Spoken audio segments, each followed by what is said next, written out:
matin, on va parler de Noël, c'est évident. Et je ne sais pas pour vous, mais pour moi, Noël, c'est un moment merveilleux. C'est l'un des moments les plus merveilleux de l'année. Pour plusieurs raisons. Si on regarde parfois, il est question les rues qui s'illuminent. On regarde, je ne sais pas proche de chez vous, mais proche de chez moi, il y a plein de rues qui sont colorées. C'est beau. Et pour moi, il a une nouvelle beauté, c'est que lorsque la rue est colorée, mais ce qu'il n'a pas de neige, ce n'est pas la même chose. Mais la neige et les décorations de Noël, ça fait beau. Pour vous, ça c'est normal, c'est évident. Pour moi, c'est la 4e fois que je le vois. Alors, c'est pas mal un très beau moment de l'année. C'est aussi un moment de joie parce que les familles s'y rassemblent, on échange des cadeaux, on mange ensemble, on jase ensemble, on a des beaux moments de communion fraternelle entre frères et sœurs. Parfois, les membres de la famille que ça faisait du temps qu'on ne voyait pas, on les revoit. Parfois, des amis, on invite chez nous. Alors, c'est vraiment un beau moment. Il y a une joie particulière dans l'air, disons. C'est vraiment un beau moment. Cependant, oui, c'est une ambiance qui nous invite à célébrer, mais permettez-moi de vous poser une question. Mais est-ce que c'est vraiment cela le sens de Noël? Parce qu'il y a une question ici, parce que est-ce que c'est simplement une fête que se résume à des repas, à des gros repas, des cadeaux et de rencontrer les gens? Même si nous savons que Jésus n'est pas né en 25 décembre, pas du tout, ce n'est pas la bonne date. Les érudits disent que ce serait plutôt probablement dans le premier semestre, mois de mai. C'est plus possible. Mais là, le monde a décidé de le célébrer le 25 décembre. Alors, même si nous savons que ce n'est pas la bonne date, alors mettons accent sur la naissance de Jésus à ce moment-là pour que les gens puissent voir, OK, même si les gens se réjouissent, même si les gens pensent, OK, voilà, c'est des sapins de Noël, c'est des belles lumières, ce sont des beaux cadeaux, mais il y a un message important à partager. Un message important à partager, c'est exactement la naissance de Jésus, la venue de Dieu, le Fils parmi nous. Alors, il est question que oui, c'est une belle fête, il y a de bonnes célébrations, mais j'aime bien, par exemple, même mentionner des affaires de la décoration de Noël qui parfois on ne pense pas, mais il y a des éléments aussi liés à Jésus dans un sapin de Noël, par exemple. Au début, je l'ai déjà mentionné ici, l'idée de lumière, c'est parce que Jésus est la lumière du monde. C'est pour ça qu'on mettait, à l'époque, au début, c'était des chandelles. Voilà. Alors c'était, mais aujourd'hui c'est dangereux, ça peut mettre le feu à toute la maison, c'est pas une bonne idée, mais à l'époque c'est ça qu'on faisait. Et au début, il n'avait pas de boules, ces boules qu'on parle de, oui, c'était des pommes.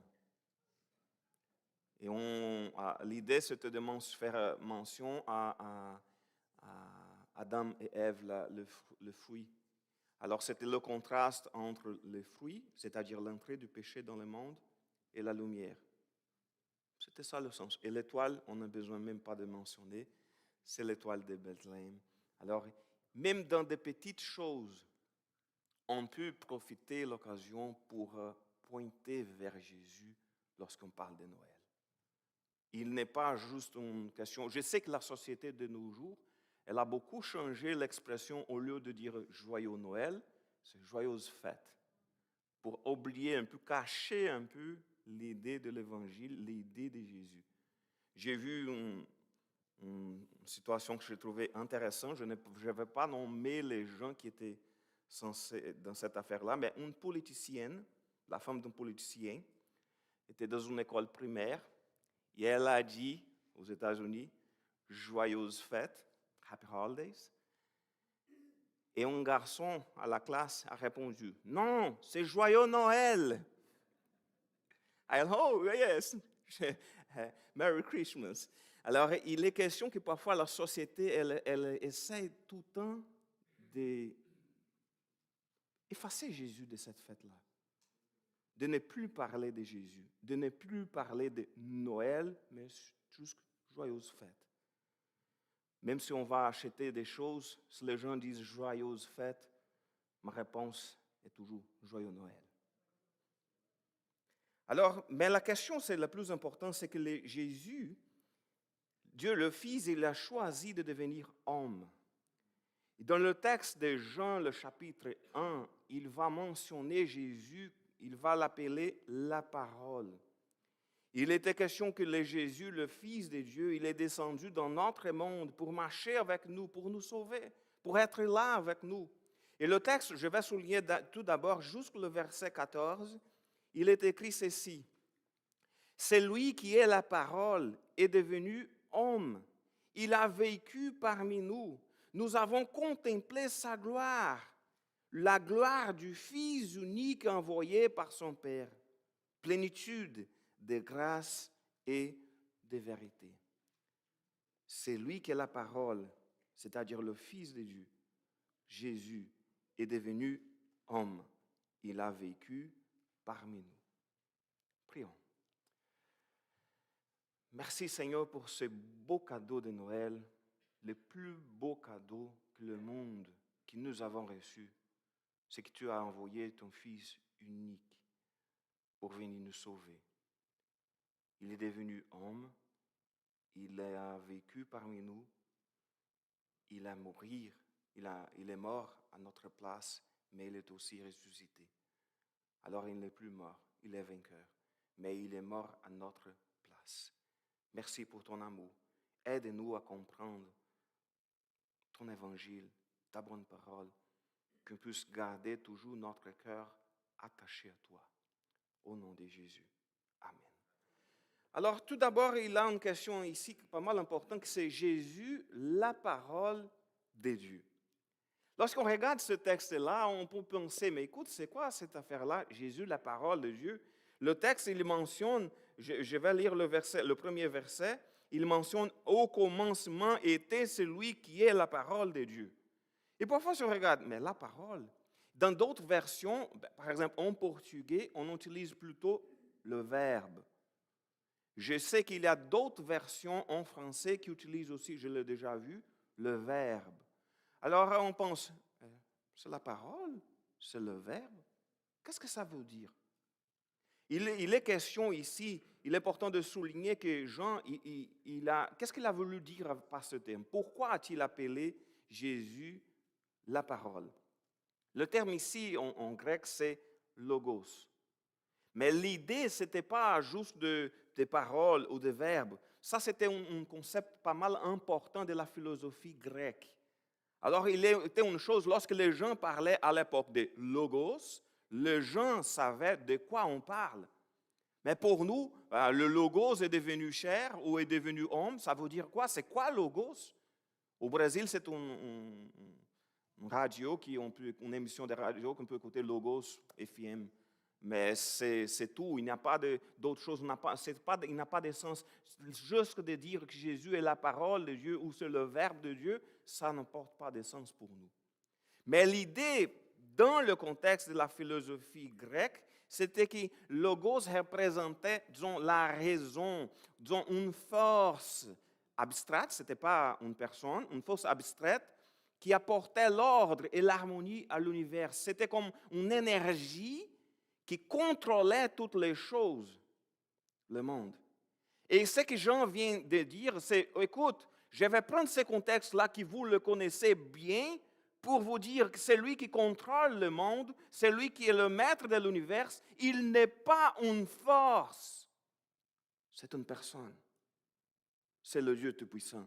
Il prend un concept que les gens le connaissaient déjà pour dire, hey, vous avez mal compris l'idée. Oui, il existe un logos. Oui, il existe quelqu'un qui est le maître de l'univers. Il y a vraiment une force qui met l'univers à l'ordre et à l'harmonie. mais ce n'était pas une force. C'est une personne. C'est Jésus. Alors pour nous, cette idée de Jésus est la parole, on peut pas même mal comprendre cette affaire-là et regarder la Bible. Est-ce qu'il a, parce qu'on appelle aussi la Bible la parole de Dieu. Est-ce que ça c'est Jésus? Non, ça n'est pas Jésus.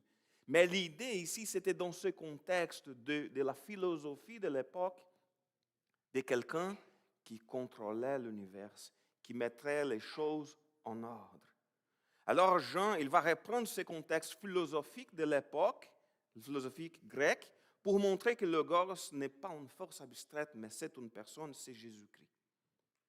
Pour nous, dans un premier moment, ça n'avait pas de sens de dire Jésus est le Logos. Au commencement était celui qui est le Logos. C'est quoi ça? Mais les gens de l'époque ont tellement bien compris. Mais ça, la question, c'était plus pour que les gens de l'époque, pour que les Grecs puissent bien comprendre, pour les gens de l'époque pouvaient vraiment comprendre la profondité de Jésus, c'était surtout ici de souligner la divinité comme le maître de l'univers et aussi l'éternité de Jésus, comme on va voir maintenant. Alors, parce que la première chose qu'on voit ici, c'est qu'il existait dès le commencement.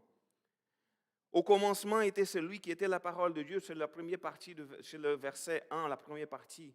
Alors, il était question de parler, on parle ici, on laisse clair que Jésus, le Fils de Dieu, j'ai déjà mentionné cela ici, il n'a pas 2020 quelque chose années.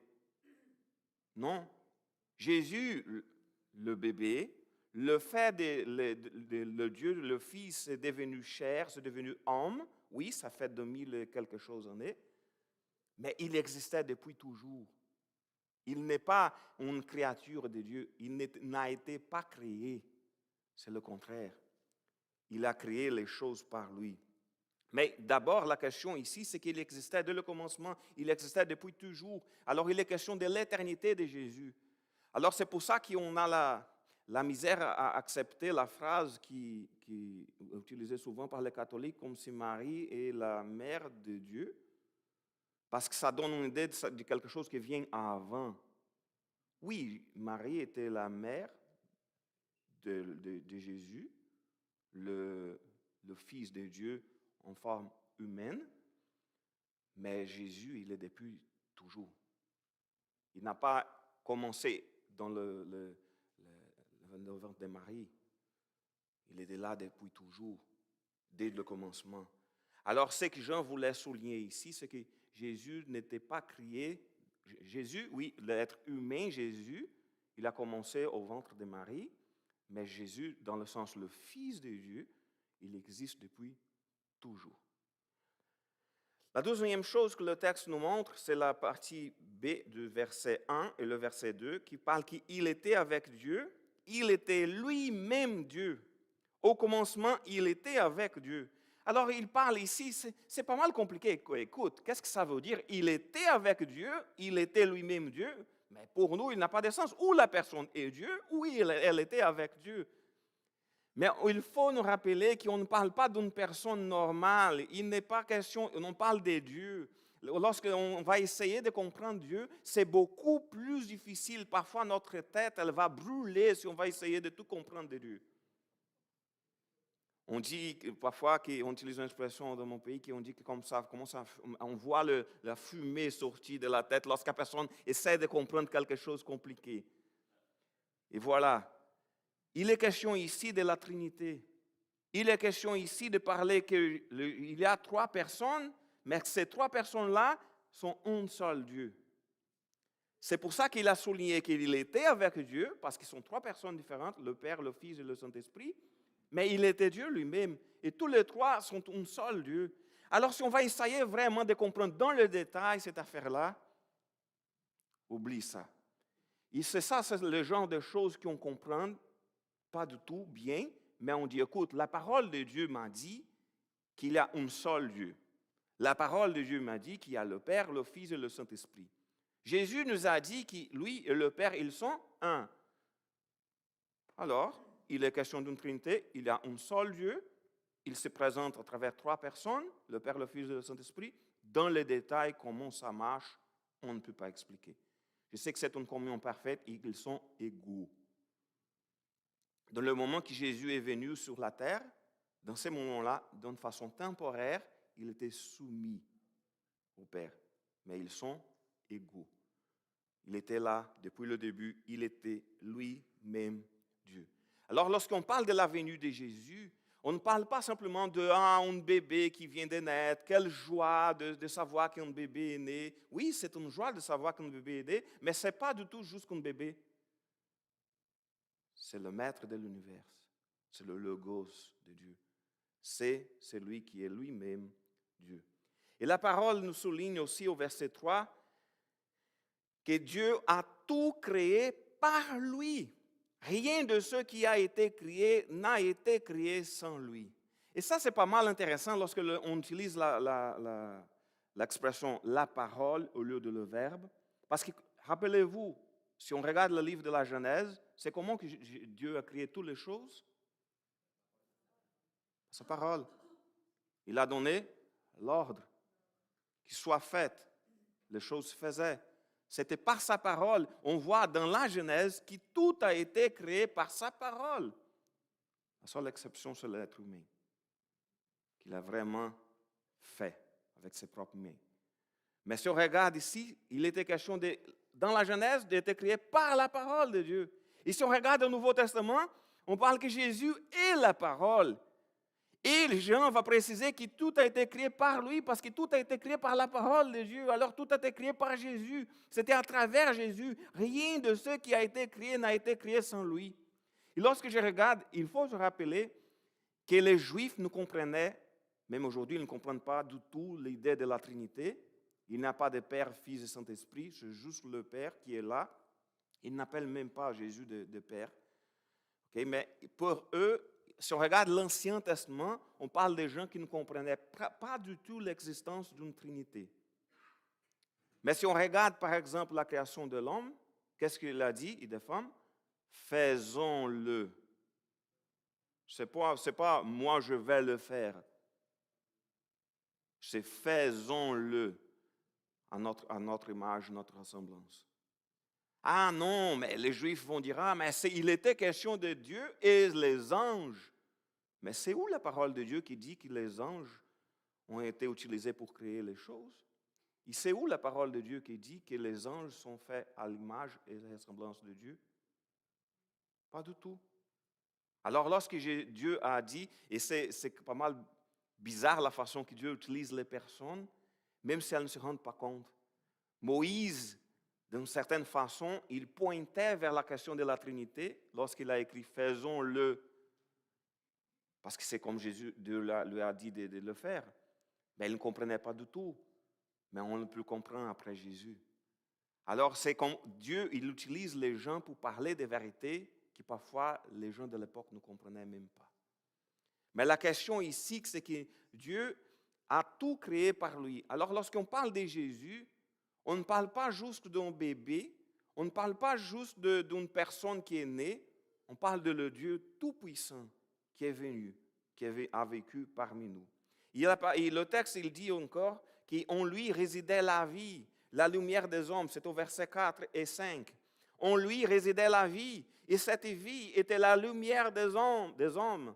La lumière brille dans les ténèbres, et les ténèbres ne l'ont pas étouffée. Et qu'est-ce qu'on parle ici? Il faut se rappeler qu'en lui résidait la vie. Jésus, il a dit que je suis le chemin, la vérité et la vie. Nul ne vient au Père que par moi.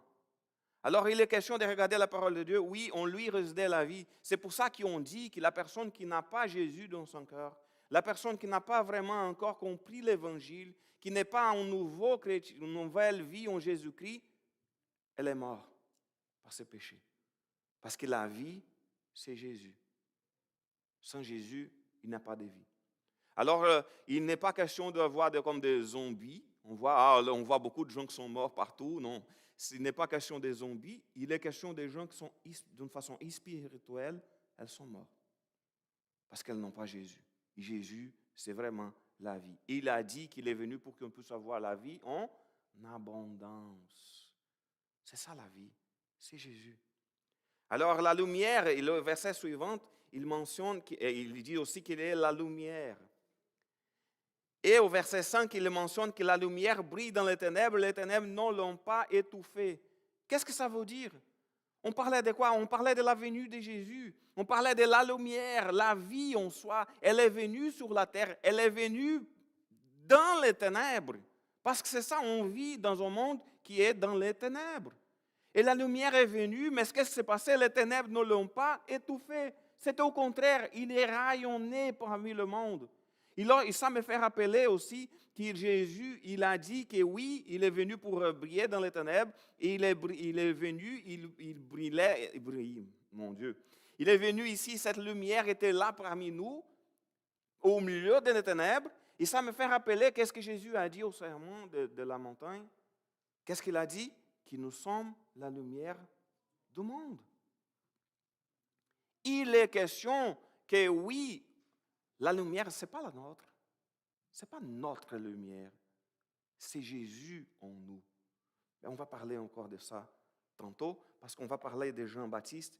Et qu'est-ce que Jean-Baptiste a été? Son témoin. La parole de Dieu nous dit au verset 6, un homme parut envoyé par Dieu, il s'appelait Jean. Et il vint, je vais mentionner encore la première partie du verset 7, il vint pour être un témoin de la lumière. Alors, lorsqu'on regarde ici, ok, Jean, il était un témoin.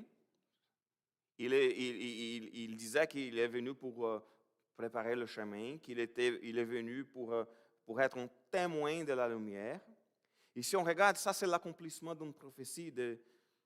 Désolé parce que dans l'Ancien Testament, parfois, les noms des prophètes, parfois on utilise le CH comme c'était ch, et parfois comme c'était un Q. C'est Malachi ou Malaki? Malachi. C'est, en français, en général, le CH, c'est pas... OK, allons-y. Malachie, chapitre 3, je disais, en arrivant à l'église, je vais poser la question à quelqu'un. En arrivant à l'église, je vais poser la question à quelqu'un. Lorsque j'ai vu ici, Malachie, oh mon Dieu, j'ai oublié de se mentionner. C'est comme Michée, c'est pas Mickey. OK, c'est pas Mickey Mouse, le prophète. Malachie, chapitre 3, le verset 1, il est écrit, eh bien, je vais envoyer mon messager. Ça, c'est une prophétie. On parle de 400 ans avant Jésus. Je vais envoyer mon messager pour qu'il aplanisse la route devant moi. Alors, il était question de quelqu'un qui venait préparer le chemin, d'aplanir la route devant moi, devant le Seigneur. Je vais envoyer un messager. Et ils disent encore, et soudain, il viendra pour entrer dans son temple, le Seigneur que vous attendez. C'est-à-dire qu'il y avait quelqu'un qui le prophète Malachie disait, qui va venir préparer le chemin pour la venue du Seigneur. Alors, il n'est pas question de quelqu'un qui préparait le chemin pour d'autres prophètes. Il n'était pas question de quelqu'un qui préparait le chemin juste pour le Messie. Il n'était pas question juste de Messie. Il est question de le Seigneur lui-même. C'est ça que le prophète Malachie il dit. Il viendra pour entrer dans son temple. Le Seigneur que vous attendez, c'est lui qui viendra après. C'est l'ange de l'alliance appelé de vous. Le voici, il arrive, déclare l'Éternel. Le Seigneur des âmes célestes, le Seigneur des âmes célestes est venu. C'est Jésus. Et Jean-Baptiste est venu pour être son témoin, pour qu'aplanisse la route pour qu'elle puisse venir. Et ça, je reviens à la question au début du verset 7, qu'il est écrit qu'il vient pour être un témoin de la lumière. Et lorsqu'on parle d'être témoin de la lumière, au verset 7 et 8, il est écrit ceci, il vient pour être un témoin de la lumière, afin que tous les hommes croient par lui. Il n'était pas lui-même la lumière, mais sa mission était d'être le témoin de la lumière. Ça me fait penser à nous, en tant qu'Église. Lorsque Jésus nous a dit, il n'a pas juste dit que nous sommes les témoins de la lumière. Il a dit, vous êtes la lumière du monde. Mais comme je disais tantôt, ce n'est pas ma lumière, c'est Jésus en moi. C'est pas l'église doit rayonner parce qu'on va tout mettre des choses colorées tout autour de l'église pour qu'elle puisse rayonner dans son voisinage. Il est question qu'on puisse briller la lumière de Jésus parmi les gens qui sont autour de nous. Il est question d'être le témoin de la lumière. Et je reviens alors au texte de Matthieu, chapitre 5. Lorsque Jésus a dit que nous sommes de la lumière du monde, il a dit qu'on devrait agir d'une telle bonne façon que les personnes puissent voir nos bonnes œuvres et regarder vers qui? Le Père. Rendre gloire au Père. Il est question de regarder notre façon de vivre, notre façon d'agir. Pour être la lumière, pour être un témoin de la lumière, pour sa mission à lui, c'était d'annoncer Jésus, c'était d'annoncer, d'être un témoin de la lumière, afin que tous les hommes croient par lui. Notre mission aussi en tant qu'Église, c'est pareil. Mais Jésus ne nous a pas simplement dit que nous sommes les témoins de la lumière. Oui, nous sommes des témoins de Jésus, nous sommes des ambassadeurs de Jésus, mais nous sommes aussi la lumière. Parce que c'est à travers nos vies que Jésus va se montrer au monde. Mais qu'est-ce qu'on peut faire pour que les gens puissent voir en nous Jésus? Ah, je le sais, c'est facile. Comment on peut témoigner? Je vais prendre ma Bible et je vais marcher avec ma Bible à main partout pour montrer que je suis un chrétien. Ou je vais mettre une belle chemise, je vais mettre une croix si gros et que Jésus est ton sauveur. On ne parle pas de ça. Oui, ça pourrait être une bonne idée aussi, mais ça n'est pas le plus important. C'est nos attitudes. Qu'est-ce qu'on va faire? Comment on va agir? Et qu'est-ce que Jésus a dit surtout? Quel est le plus grand commandement? Vous avez sauté le premier. Je sais, vous savez déjà qu'est-ce que je voulais dire, mais il faut mentionner le premier. Écoute, aimer le Seigneur de tout notre cœur, de toute notre force, etc. Mais deuxième, et c'est pareil, c'est important comme le premier, aimer notre prochain. Alors nous, en tant que chrétiens, on ne peut pas agir avec notre cœur plein d'amertume, plein de souffrance, plein de haine envers les autres. Je vous donne un exemple. Parfois, on voulait montrer que quelque chose est un péché, mais au lieu de parler avec la personne, avec amour, douceur, pour essayer de le montrer avec amour, comme un père qui va corriger ses enfants, parfois on va pointer le doigt, on va faire des accusations, on va faire d'une façon que la personne ne va pas voir qu'il y a de l'amour, mais elle va penser qu'il y a de la haine. Parfois, je vais donner un exemple, les gens accusent les chrétiens d'être homophobes, par exemple, de faire de l'homophobie. Je vous dis, parfois, ils ont pas mal de raisons. Parce que parfois, la façon qu'on parle des choses, ça ne montre pas du tout l'amour. Pas du tout. C'est le contraire. Parfois, on dit on a la bonne chose à dire, mais on n'utilise pas la bonne expression, la bonne façon. Et au lieu de montrer l'amour de Dieu, c'est comme si on rejetait les gens. Faisons attention. Parce qu'il est question d'aimer notre prochain, d'aimer les gens qui sont dans notre entourage, de montrer l'amour de Dieu envers les autres. Mais comment je peux montrer l'amour? Il y a plein de façons de montrer l'amour. Si on peut aider une personne, on va l'aider. Je te donner un coup de main. Si on peut donner un mot d'encouragement, on va le donner. Si on peut prier pour la personne, on va prier. Alors, parfois, on pense à l'amour, par exemple, entre nous, entre des frères et sœurs. Il est beaucoup plus profond que, lorsque j'ai déjà dit cela ici, est beaucoup plus profond que prendre du café et biscuits au sous-sol. Il est question de vraiment être là au moment du besoin. Lorsque la personne a besoin. Hey, je suis là pour toi. Je ne sais pas quoi faire. Parfois, on ne sait même pas quoi faire, mais je suis là. Notre voisin, est-ce qu'il a besoin d'aide? Il y a une chose qui ici, je trouve qu'il y a une nuance dans la culture que j'ai trouvé difficile au début. Par exemple, c'est bien normal si on voit quelqu'un faire une chose dans mon pays et on peut simplement, ah, je vais t'aider. Et on commence à aider la personne. Parfois, par exemple, si une personne âgée fait une chose, et on commence à l'aider avec ces choses, elle va dire, hey, est-ce que vous pensez que je ne suis pas capable de faire mes affaires? C'est pas ça? Oui. Et quelqu'un m'avait déjà dit cela, et je voyais, oh mon Dieu, je ne sais pas comment je vais réagir si je vois une personne que je pense que ça a besoin d'aide. Et j'habitais encore ici, aux côtés de l'église, et le premier neige, une madame est tombée devant moi. Mais je ne savais pas comment réagir, je ne savais pas, est-ce que je vais aider ou elle va penser que je pense qu'elle ne peut pas se lever toute seule. Je n'ai rien fait.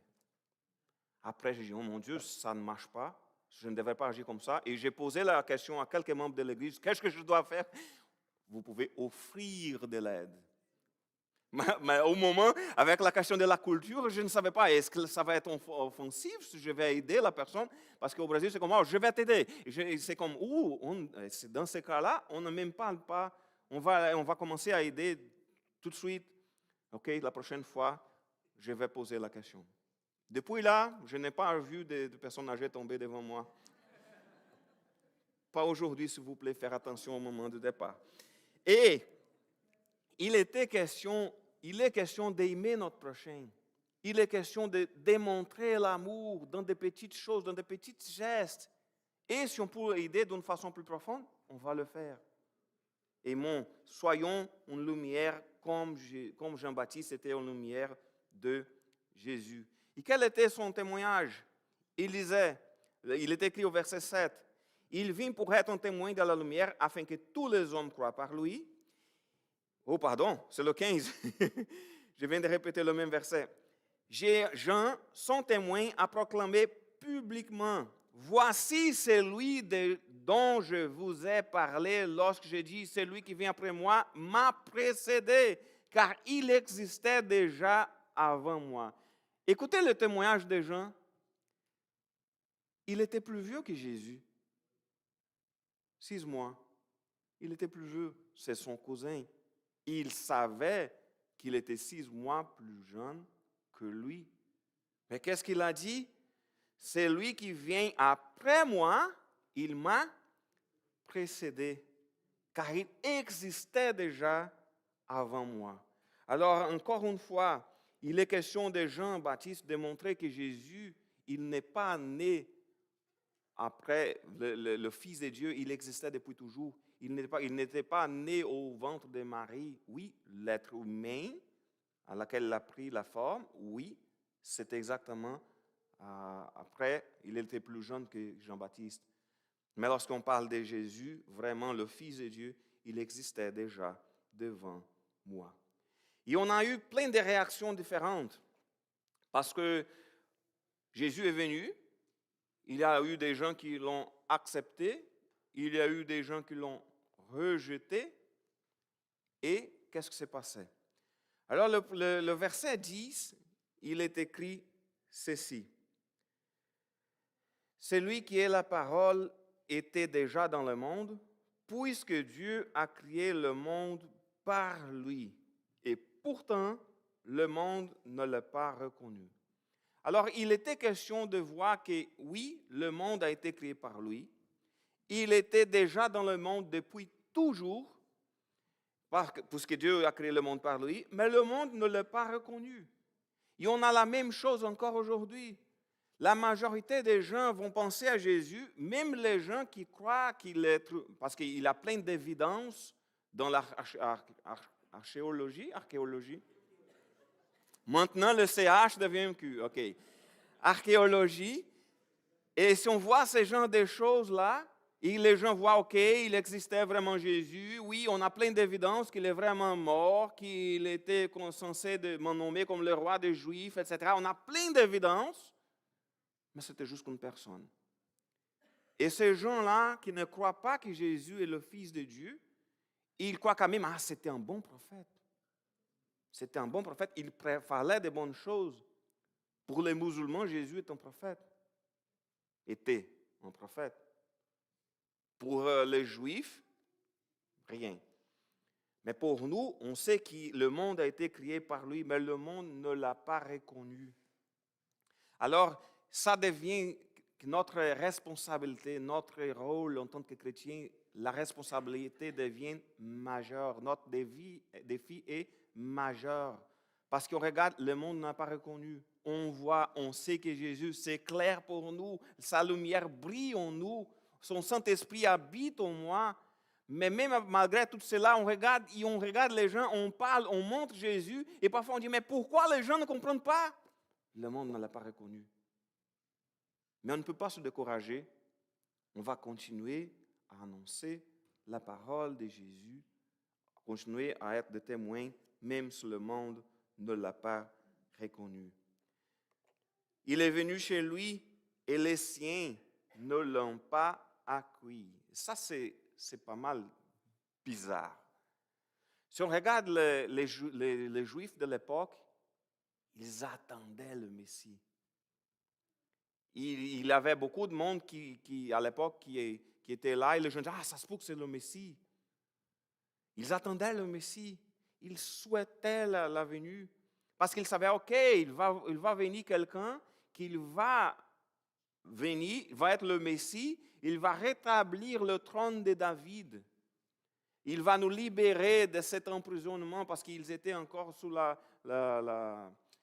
disons, l'Empire romain le contrôlait, alors ils n'étaient pas un peuple libre, mais ils en pensaient que le Messie devrait venir pour établir le trône à Jérusalem. Mais Jésus n'était pas un Messie qui est venu pour établir un trône à Jérusalem. Il est venu pour établir son trône au ciel. Il n'était pas question de venir pour être le roi des Juifs. Il est venu parce qu'il est le roi des rois.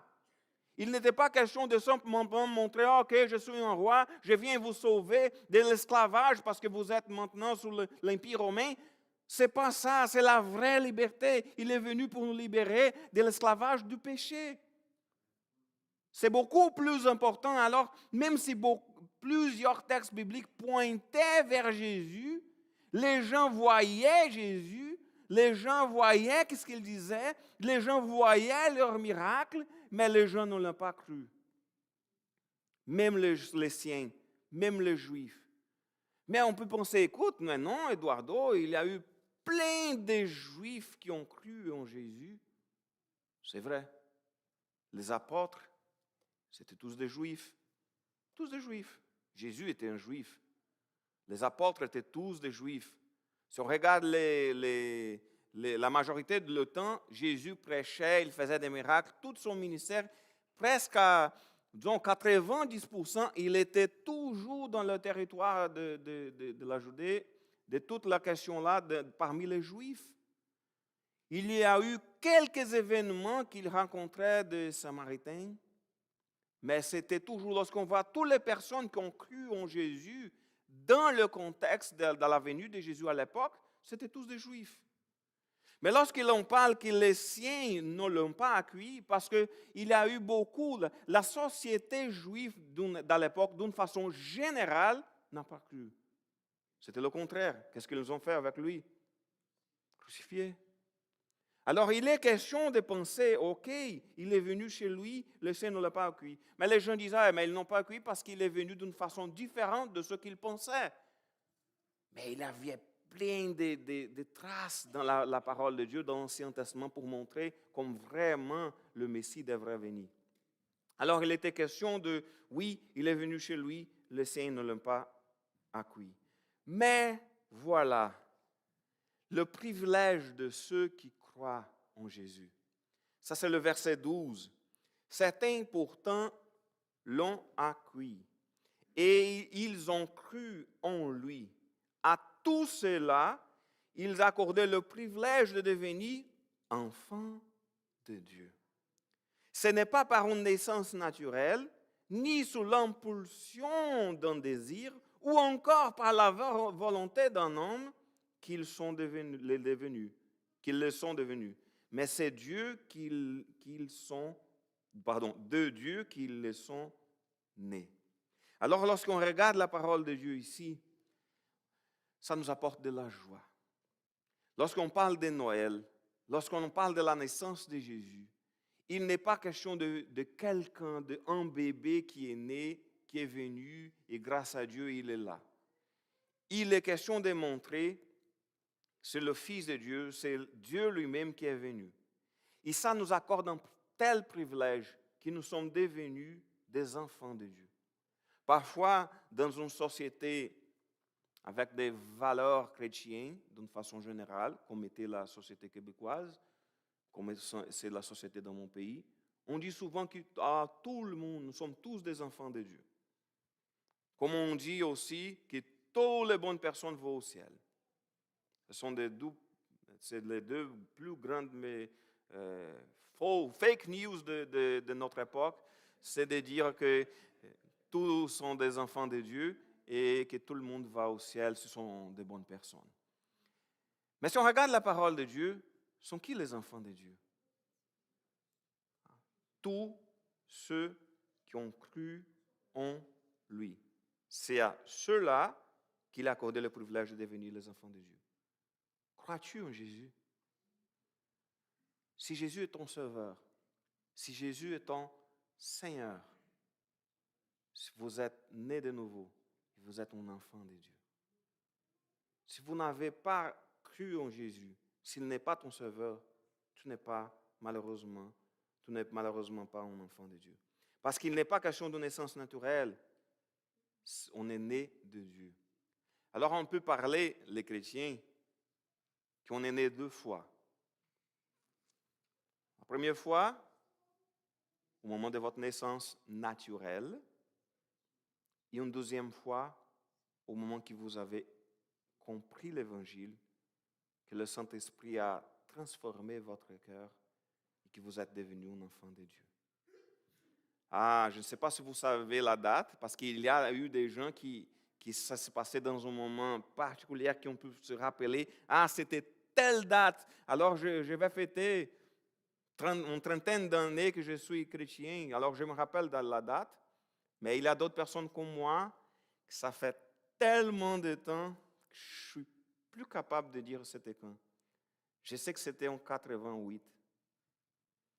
Je ne sais pas exactement le jour, ni le mois, je n'ai aucune idée. Mais je sais que je suis aussi né de nouveau. Même si j'ai 45 ans de vie depuis la naissance de ma mère, j'ai plus d'une trentaine d'années de vie avec le Seigneur. Ça, c'est le plus important. C'est la plus importante fête qu'on doit célébrer. Parce que c'est vraiment un privilège. Nous sommes devenus les enfants de Dieu. Et la question ici, c'est que la parole a habité parmi nous. Et la parole ici qu'il utilise pour dire que la parole c'est lui qui est la parole, c'est le verset 14, c'est lui qui est la parole est devenu homme et il a vécu parmi nous. Le mot ici en grec, ça fait référence au tabernacle. Faire attention. Faire attention au tabernacle dans l'Ancien Testament, la tente que le peuple utilisait pour garder l'alliance, l'arche de l'alliance, et le coffre de l'alliance, et aussi qui représentait la présence de Dieu sur la terre avant le temple. Alors, l'expression ici, c'est comme s'il a vécu parmi nous, c'est comme c'était la présence, parce que le tabernacle, à l'époque, il était question de la présence, de la représentation de la présence de Dieu sur la terre. Et Jésus, lorsqu'il est venu, il a vécu. Il n'utilise pas un mot commun, comme dira il a habité, juste qu'il a vécu, mais c'était le mot exactement, ça donne l'idée de la présence de Dieu sur la terre. Ça pointe vers la présence de Dieu. Ça pointe vers le tabernacle à l'Ancien Testament. Alors, il est question que Jésus, il a habité parmi nous, il a vécu parmi nous. C'est lui qui est la parole, il est devenu homme. Et nous avons contemplé sa gloire, la gloire du Fils unique envoyé par son Père. Et ça, c'est pas mal intéressant parce que lorsqu'on voit que nous avons contemplé sa gloire, qu'il parle qu'il a le Fils unique, la parole est devenue homme, il a vécu parmi nous, ça me fait rappeler à Philippiens chapitre 2. Philippiens chapitre 2, le verset 6 à 8, il est écrit que lui qui était des conditions divines ne chercha pas à profiter de l'égalité avec Dieu. Alors c'était vraiment l'humiliation, mais il s'est dépouillé lui-même. Il a pris la condition d'un serviteur en se rendant semblable aux hommes, s'y trouvant ainsi reconnu à son aspect comme un simple homme. Il s'abaissa lui-même en devenant obéissant jusqu'à subir la mort, oui, la mort sur la croix. Parfois, nous, en tant qu'êtres humains, on n'aime pas que les personnes vont nous baisser. On n'aime pas. De prendre un rôle, disons, notre orgueil ne nous permet pas de prendre parfois des rôles moins importants de ceux qu'on pense que c'est notre rôle. Non, ça, ce n'est pas un rôle adéquat pour moi. Par exemple, dans quelques cultures, il y a des travaux, des jobs qui sont mal vus, comme c'était annoncé pas, ça c'est pour une classe inférieure, je ne sais pas pour les gens normaux, je ne peux pas faire ce genre de travail. Par exemple, dans des pays au Moyen-Orient, il est question de honte, entre autres, de travailler pour nettoyer les maisons des autres. Surtout si vous nettoyez une maison d'une personne qui n'est pas musulmane. C'est la honte. Alors lorsque personne le font d'une façon cachée. Comme si c'était, OK, je vais rendre visite à telle personne, mais ce n'était pas une visite, mais devant les autres, personne ne pouvait savoir que c'était ça. Notre société, je ne crois pas qu'on a de distinction, qu'il y a des travaux qui ne sont pas dignes. On pense que le travail, il est digne de toute façon. Mais dans quelques cultures, il y a cette question de son choses sont humiliantes. Comme par exemple, lorsque Jésus a lavé le pied des apôtres, des disciples, ça c'était pour les esclaves. On n'a pas d'esclaves. On n'a pas de choses qui sont honteuses de faire. Oui. Il est question ici, mais Jésus, il a pris une place bien inférieure à sienne pour nous. Il n'a pas, OK, non, écoutez, quel est ce plan? Que ce plan-là, il est fou. Je ne peux pas venir pour, je suis Dieu, je ne peux pas me baisser de telle façon à devenir homme. Écoute, nous sommes faibles, nous avons les souffrances, il a de la douleur, notre corps est limité, on ne peut pas tout faire. Parfois, on pense qu'on peut tout faire, mais on ne peut pas. On est faible. Parfois, la maladie, etc. Et Jésus, il était Dieu, il était au ciel, il était parfait, mais qu'est-ce qu'il a fait? Il s'abaissa lui-même en devenant obéissant jusqu'à la mort. Oui, la mort sur la croix. Quel grand amour qu'il avait pour nous. Et on a contemplé sa gloire, plénitude de grâce et de vérité. Au verset 16, il est écrit, « Nous avons tous été comblés de ses richesses. Il a déversé sur nous une grâce après l'autre. En effet, si la loi nous a été donnée par Moïse, la grâce et la vérité sont venues par Jésus-Christ. » Alors, lorsqu'on parle ici, on regarde la parole de Dieu, quel privilège ces gens-là ont eu de vivre avec Jésus. Est-ce que vous avez déjà pensé à cela? De voir ces miracles, d'écouter ces prédications. Écoute, mais lorsque je suis allé en voyage à Israël, c'était vraiment une journée et demie que j'ai passée à Israël parce que le but de la voyage, ce n'était pas de connaître le pays. Le but, c'était de faire un voyage missionnaire au Moyen-Orient, mais on a profité une journée et demie en Israël, même si juste le fait que je voyais, juste parce que je voyais les endroits, je voyais, était là sur la mer de la Galilée, le lac, je voyais, c'était ici que Jésus a calmé la tempête, je voyais les endroits, j'étais, oh mon Dieu, c'est vraiment un privilège, je suis là, Jésus était ici. Imaginez-vous les gens qui l'ont vu, qui étaient là à ses côtés. Mais nous, on n'a pas vu, disons, la plénitude des grâces et des vérités, on n'a pas vu la gloire de Dieu ici sur la terre, mais on peut le voir dans notre cœur, on peut la voir, le privilège de devenir des enfants de Dieu et qu'il habite parmi nous, il habite en nous, il est notre Dieu, le Tout-Puissant qui habite en nous. La grâce et la vérité sont venues par Jésus-Christ. Il est question que parfois, si on regarde l'Ancien Testament, parfois, on trouve pas mal sévère. Personne n'est capable d'accomplir la loi. Même dans l'Ancien Testament, il n'était pas question de tout accomplir pour arriver au ciel. La loi était là pour nous montrer, et nous sommes des pécheurs. Nous sommes méchants parfois. Nous ne sommes pas parfaits. Et Jésus nous montrait, oui, nous sommes tous des pécheurs. Nous, c'est pas lui. Vous êtes tous des pécheurs, c'était Jésus qui disait pour nous, j'ai dit nous pour vous dire que je suis pécheur comme vous tous. Nous sommes tous des pécheurs. Mais Jésus, il est venu pour nous sauver, pour nous pardonner, par sa grâce.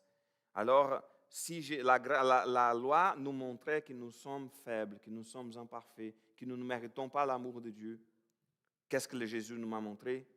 C'est par la grâce que nous sommes sauvés, par le moyen de la foi. Cela ne vient pas de Dieu. Et le verset 18, personne n'a jamais vu Dieu. Dieu, le Fils unique qui vit dans l'intimité du Père, nous l'a révélé. C'est ça, c'est vraiment que je trouve que c'est un gros privilège que les gens de l'époque ont vécu, que c'était de voir cette manifestation puissante de la présence de Dieu, c'était la présence de Jésus. On ne peut pas voir Dieu, on n'a pas vu Jésus humain ici, mais on peut voir sa puissance, sa grâce, tous les jours de nos vies. On peut voir parmi les miracles qu'on voit chaque jour, parce que parfois, lorsqu'on parle des miracles, on prend ça de gros miracles. Parfois, c'est les choses plus simples de la vie. Mais on voit la main de Dieu sur notre vie. On voit sa grâce. On ne peut jamais voir Dieu, mais dans un moment donné, Jésus il reviendra pour nous chercher et on va habiter avec lui au ciel. On parle de Noël, mais on ne parle pas d'un enfant qui est né jusqu'au enfant. On ne peut pas simplement parler de Noël et dire « Ah, tellement, quelle joie, c'est ton enfant qui est né !» Oui, c'est un enfant qui est né. Mais c'est surtout le Dieu Tout-Puissant qui est devenu homme. Il a vécu parmi nous. Et c'est par lui que nous sommes sauvés. Il a donné sa vie pour nous. Alors, qu'on puisse être comme Jean-Baptiste, qui était lumière dans ce monde, qu'on puisse parler de la vraie lumière qui c'est Jésus, qu'on puisse être des témoins comme Jean-Baptiste, qu'on puisse vraiment montrer l'amour de Dieu envers les autres, pour les gens qui sont dans notre entourage, qu'on puisse vivre vraiment comme des enfants de Dieu, qu'on puisse être des témoins de sa grâce et de sa vérité.